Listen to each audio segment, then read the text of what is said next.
2 weeks later, and just a little bit of a postscript, after you had thrown me out, and then my parents had heard, oh, just to let you know, Dan, nicely, within the code of civility, Mom took care of Frank. 2 weeks, approximately 3 weeks later, when I had lunch with my mom at Coco's right across from the airport, and my parents, because of me having been thrown out to compensate me, they were planning on that's what happened.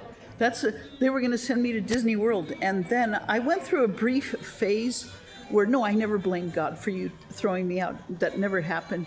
But I did go through a phase where I thought God was punishing me, and then when I told Mom everything that had happened about the prayer line, about being thrown out, about being Frank, she says, this is what she said. She said, God did not punish you.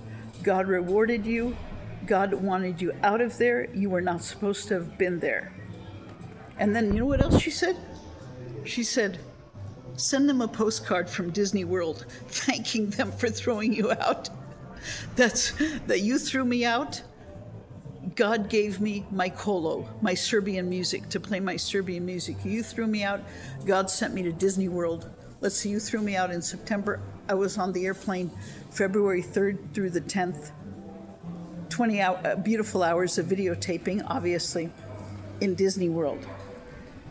And that's what she had said. And then also, when I had told Mom about Frank stirring up the pot and all the anger and the resentment, and then I gave her the phone number of Frank, she took care of him.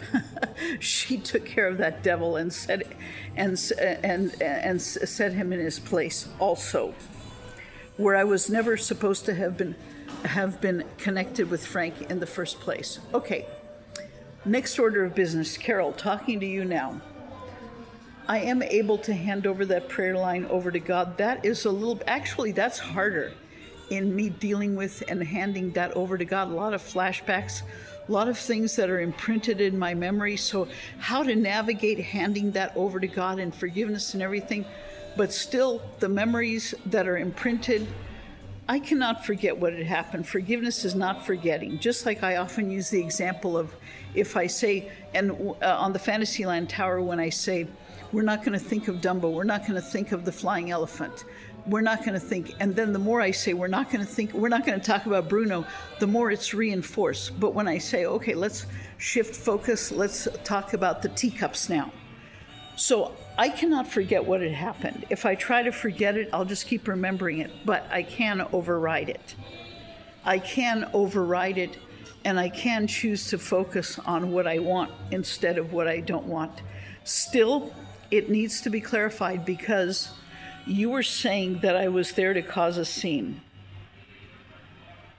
The scene was stirred up by Frank, and then by later on, it's sprinkling, it's raining, like the kids. I was not there to cause a scene when I came to your church meeting at the Marriott. And another thing, how is it possible I got a question for you nicely. How is it possible for me to be there to cause a scene when I was so disorientated, so much in shock, so much ready to pass out? When you kept saying earth to Stefka because of things that were spoken over me and stuff that I was being told, and then I was practically crying out and reaching out to you, and I wasn't able to talk when I was ready to faint. You know what? It would have been better if I had passed out, because I was halfway there, than to have been in that prayer line where you saw that I was wounded, when you saw that I was hurting, and you took advantage of that vulnerability when I had come up to the prayer line. And then now you don't want to pray over me? Okay, that's fine. That's irrelevant anyhow. I'm beginning to see also, because when God said, choose between Catherine or Carol, I would choose Catherine for slain in the spirit, but you, Carol, for the conversation. So also, it's not fair for me to have a double standard, to be upset at you not praying, you not willing to pray over me, this and that it's an idol, it's an obsession. But then when I myself would choose Catherine, so I don't want to have that double standard done. But what does bother me also is that, because when you said you don't want to pray for me because it's an idol, how can it be an idol? It's an obsession, but because it was, you knew how to hurt. You knew how to take advantage when I was hurting, when I was vulnerable. But then, when it came to my part in the prayer line, then pray over me, repeat stuff over me, and then get her out of the way. Now, I do take responsibility for my part also, so that it wouldn't turn out that it's everyone's fault except mine. But if you had been honest and truthful with me and said, Steph, I don't want to pray over you because I don't trust you, because I don't know how you're going to react, because you're upset, because you're angry, you know what?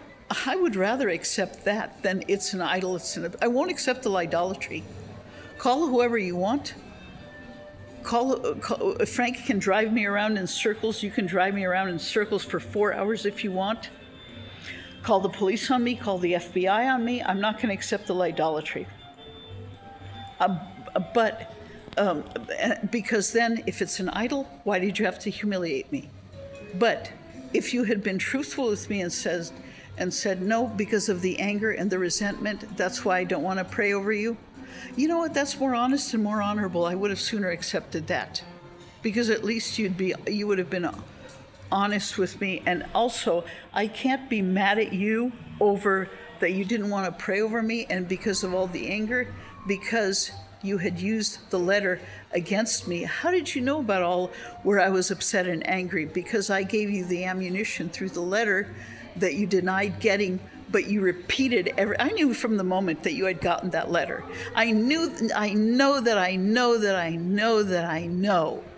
that when you had said maybe the angels had taken it, and also where you denied the letter, but you repeated everything almost word for word.